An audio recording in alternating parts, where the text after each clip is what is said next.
योगः कर्मसु कौशलम्.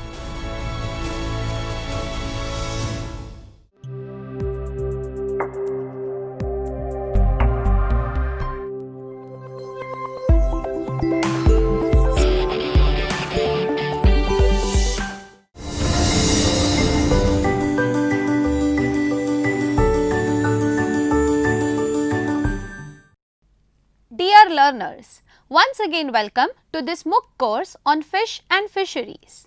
Today we will be learning electric organs in fishes.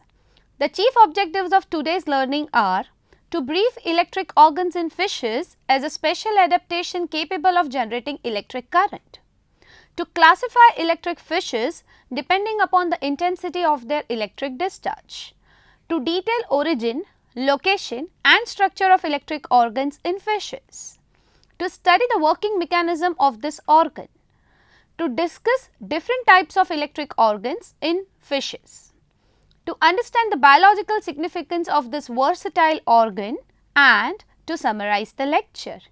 With these many objectives, let's start our today's lecture. Introduction. The fishes are very much specialized in the animal kingdom in being capable of generating an electric field outside the body. About 250 species of fishes, both chondrichthyes, that is cartilaginous fishes, and osteichthyes, that is bony fishes of fresh and marine waters, are known to possess the electric organs. Most of these restrict to the tropical fresh waters of South America and Africa. Marine forms are very limited and include torpedo ray genus Narsine and some skates among the elasmobranchs and only stargazer among teleosts.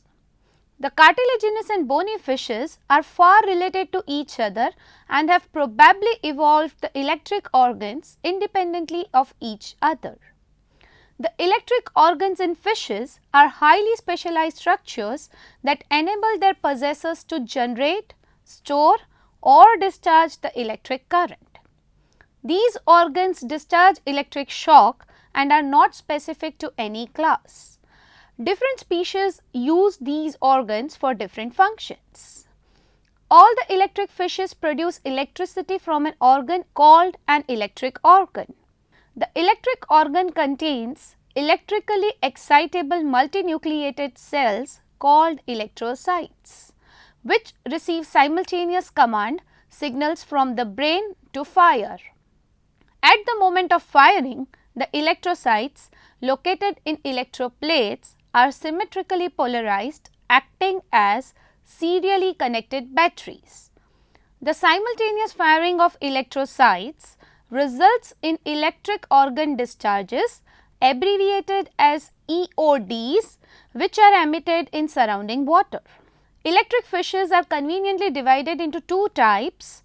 They are strongly electric fishes and weakly electric fishes.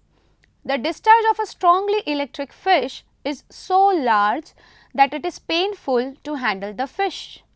Such electric organs presumably or demonstrably function as weapon, either defensively against predators or offensively in securing food. Weakly electric fishes produce potentials that are too small to have value offensively or defensively. Their organs function, at least in freshwater species, as part of an electrosensory system. In strongly electric fishes such as electric eel, electric catfish and electric rays, the electric organ is huge, containing numerous electrocytes.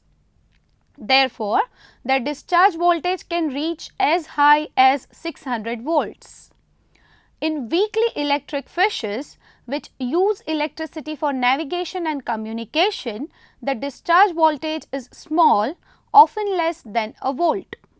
There are two types of electric organ discharges. They are pulse type and wave type.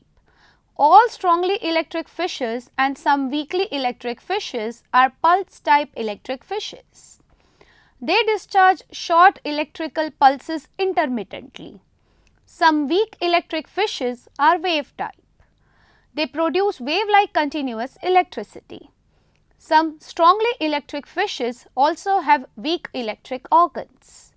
All electric fishes not only produce electricity, but sense it with a very sensitive sensory organ called electroreceptors, which are embedded in the skin. Electroreceptors are used to detect a slight change of electric field caused by nearby objects. Electric fishes can thus electrically see objects in an environment where vision is useless, that is at night or in murky water.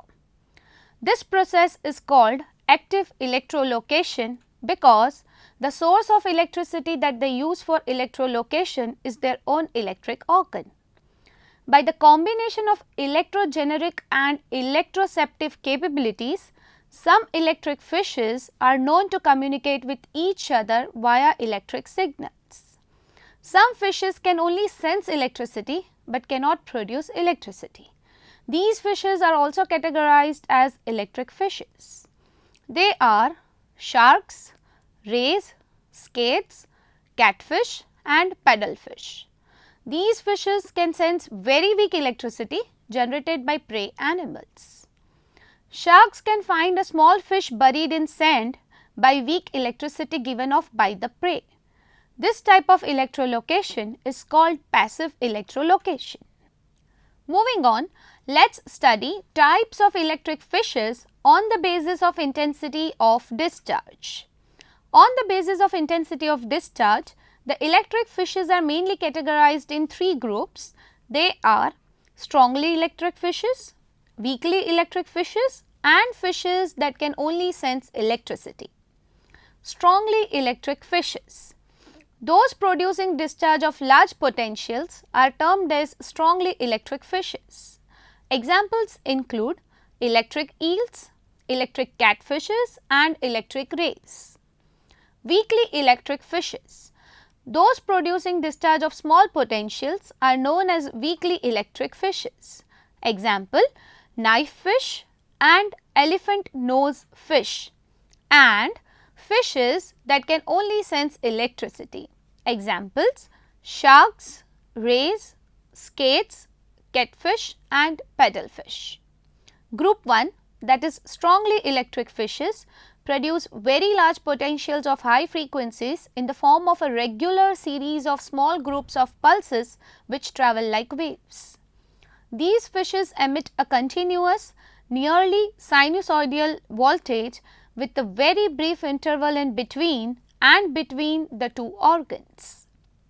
For example, in torpedo, this interval between the two organs has been measured to be 0.1 millisecond. Group 2, that is weakly electric fishes, has very small potential of low frequencies generated in the form of irregular small pulses that have intervals ranging from 10 millisecond to a second or more in between. Electrophorus, however, discharges both the strong as well as the weak currents. Strong current is produced from the large electric organs, measures from 500 to 600 volts, and the weak current is produced from smaller organs measuring to 10 volts. Further, we shall now discuss origin, location and structure of electric organ. The electric generating cells in a number of species are flattened, and for this reason they have been termed electroplaques or electroplates or electroplexes. In general, they are referred to as electrocytes, meaning any electric generating cell. Electrocytes perform their function on the same general principles as ordinary nerve and muscle cells. Potentials are generated across membranes. The potential results from selective permeability and passive movements of ions down their concentration gradient. Origin. The electric organs of all the fishes are formed by modifications of muscle fibers. Exceptions are sternarchids, in which the electric organ takes its origin from the nervous tissue. In skates, that is Raja, electric eels, that is Electrophorus electricus, and in Mormyriids, that is Gymnarchus and Mormyrus, the electric organ is derived by modification of tail muscle. In Torpidoree, it is derived from branchial muscles. In catfish Melepterus, it is from body muscles, and in stargazer Astroscopus, it is derived from eye muscles. The electric organs of catfishes are thought to have been derived from dermis rather than muscular tissues. Location. In different fishes, the location of electric organ varies. For example, in electric eels such as Electrophorus and Gymnotus, and in Sternarchus, electric organs extend laterally along each side from end of the tail to trunk region. In Torpedo, these lie on either side of the head, between the gills and anterior part of pectoral fin, and are innervated by nerves connected to the brain. In Raja, Gnathonymus and Gymnarchus, electric organs are confined only in the tail region and receive nerve supply from spinal cord. In Astroscopus, they are located behind the eyes on each side in the form of patches. More unusually, in African catfishes Melepterus, they are situated between the skin and the muscles along the entire length of the body. Structure. Though the shape and position of the electric organs vary greatly in different species of fishes, yet they have more or less similar internal structure. Each organ is composed of a large number of disc-shaped cells called electrocytes embedded in a jelly-like extracellular matrix. These are bound together by connective tissues into an elongated tube or compartment. Other accessory tissues as well as blood vessels and motor nerves regulate the discharge. The connective tissues play an important role in channeling the flow of current.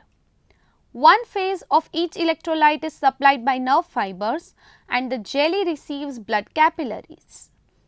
Each electrocyte is multinucleate cell having transparent cytoplasm. Therefore, electric organs appear like a clear gelatinous mass as compared to the muscle. The electrocytes represent characteristic foldings and convolutions of either one or both of its surfaces. Usually the nervous end is smooth, while the non-nervous face bears large papillae. This proves an adaptation to improve the efficiency of electric discharge by lowering the effective internal resistance of the electrocytes due to increase in the total membrane area. Differences in the mode of contact between nerves and electrocytes have been observed in various electric producing fish species. For example, in Torpedo, the nerves branch repeatedly and extend almost over the whole surface of electroplate.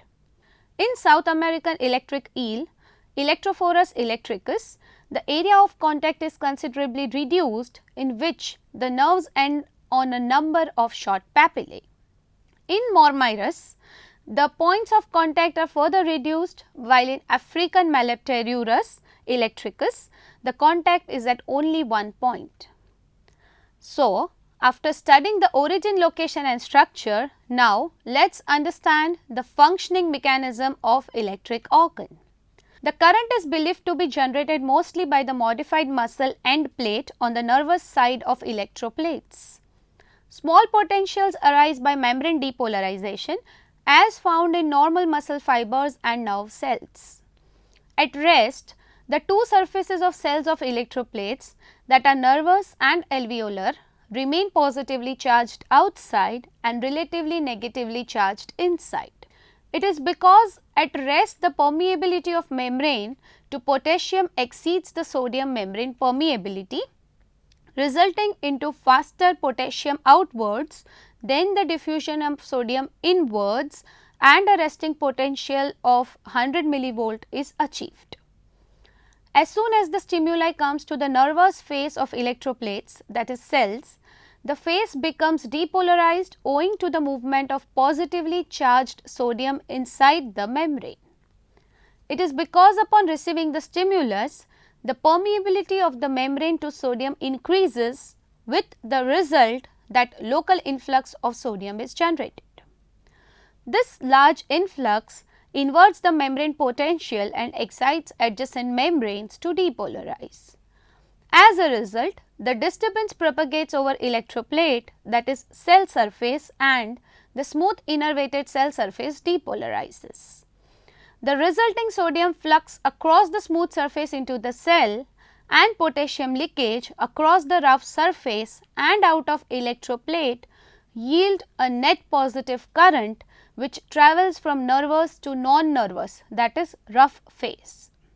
The brief discharge is known as spike potential arising from each electroplate are added up to give rise to a much larger external potential that even exceeds 600 volts in many fishes. The polarization of electric organs and the direction of current flow is, however, not the same in all the electric fishes. For example, in torpedo, the current flows from dorsal, that is positive, to ventral, that is negative side. In electrophorus and gymnarchus, current flows in opposite way, that is from tail, which is negative, to head, which is positive end. And in sternarchids, the current has been reported to be produced by the nerve fibers themselves. While exploring its environment, the electric eel emits a continuous series of low voltage discharges. Periodically, it interrupts with a discharge of 2 or 3 high voltage pulses. This causes nearby prey to twitch. Within tiny fraction of a second, that is 20 to 40 milliseconds of detecting the twitch, the eel unleashes a volley of approximately 400 per second of high voltage discharges that stun the prey, enabling the eel to capture it. Both the twitch response and the immobilization are triggered by prey's own motor neurons. A pair of pulses induces a brief contraction, while a volley of discharges induce tetanus. The action potentials in the prey's motor neurons can be measured directly by 2 ways. First, the responses that remained intact even when the brain and spinal cord of the prey were destroyed, thus eliminating the possibility that prey was relying on a sensory, central nervous system and motor reflex. Second, curare, which blocks the transmission of action potentials across the neuromuscular junction, blocks the prey's responses. Further, let us brief types of electric organs in different fishes. Electric organs of torpedo. Torpedoes possess 2 large and 2 small electric organs on each side of the head, the smaller one lying enclosed within larger one. Each electric organ forms a large, flat, kidney-shaped mass on either side of the middle line supplied by a thick nerve. The electric organ of this fish is composed of about 45 vertical hexagonal columns, each having about 400 electrocytes. The innervated side of the electrocytes, that is electroplates, is electrically negative to the other and all function together in parallel. The current runs from the dorsal side to the ventral side, that is the side to negative side. The discharge ranges from 30 to 50 volts. It may approach to 1000 watts in torpedo occidentales. Electric organs of South American electric eel, Electrophorus electricus. The electric organs in this eel are situated on each side of the body, one of which is much larger than the other. These organs occupy nearly half the mass of the body and consist of about 70 chambers, each containing a series of about 6000 electrocytes. The electric organs extend along the entire length and the nerves supplying them arise from the spinal cord. This eel may discharge a current of about 250 volts in water, which may increase up to 500 volts on land. The maximum power may exceed 100 watts. It is sufficiently strong to give a severe shock to man. The polarity of the organ is from head to tail. Electric organs of American catfish Melepterurus electricus. The electric organ of this fish is peculiar. It is situated in the skin, forming a thick semi-transparent covering over the body. The connective tissues of the skin function as septa to divide electric organ into several chambers. Each chamber contains a large number of electrocytes whose nervous ends are towards the tail. The innervation is also remarkable as all the electrocytes in each half of the organ are connected to the processes of a single nerve cell in the grey matter of the spinal cord. The polarity in this fish is from tail to head. This fish may discharge a current of about 350 to 450 volts. Electric organs of Raja clavata, that is skate, and stargazer. In Raja, the electric organs are much smaller in size and spindle shaped. These are located parallel to spinal cord in the tail, having feeble power for generating electric current.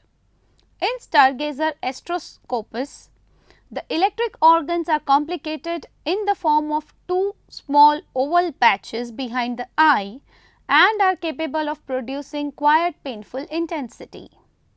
Weak electric organs. The electric organs of many fishes are too weak to be weapons. Instead, they are used as signaling devices. Many fishes, besides the electric eel, emit a continuous strain of electric signals in order to detect objects in the water around them. The system operates like underwater radar and requires that the fishes also have electroreceptors which are located in the skin. The presence of objects in the water distorts the electric fields created by fish, and this alteration is detected by electroreceptors. The jamming avoidance response. The wave type electric fish normally discharge at a fixed frequency. Each individual has its own frequency of discharge, much as each radio station has its own broadcasting frequency. When two individuals with similar discharge frequencies meet, however, their electric organ discharges interfere each other, causing problems in electrolocation. To avoid jamming, they shift their frequencies from each other until their frequencies are separated enough for normal operation of electrolocation. Now, let us overlook the functions of electric organs. The differences in the form, position and strength of the electric organs in various species are probably due to differences in their functions. The important functions of electric organs are as offensive device, as defensive device, as a substitute to poorly developed eyes, in making territorial range, in identifying their enemies, in finding the direction in dark water. Weak electric current helps in this process, in species recognition, in predation, in locating potential mates, in attracting other members of their species into schools, and in electro-echolocation. At the end, we summarize the lecture. Electric organs found in 6 group of fishes are structures specialized to generate electric fields in the animal's external environment. In some, the voltages are large enough to stun the prey or repel predators. In addition, they are also used for catching food, as defense organ, as a warning device, in maintaining territory and in species recognition. Some tropical freshwater fishes use electric organs for navigation and communication. They use electricity to feel its environment and can talk with each other using electrical signals. Depending upon the intensity of electric discharge, the fishes are classified as strongly electric fishes and weakly electric fishes. The strongly electric fishes include electric eel from South America, electric catfish from Africa, the family of electric rays which are cosmopolitan and marine, and possibly the stargazers of Western Atlantic. The weakly electric fishes emit lower voltages that have no direct offensive or defensive role. These pulses serve as the energy source in an active electrolocation system that monitors the electrical impedance of environment. These weak signals can also serve in communication within and between species.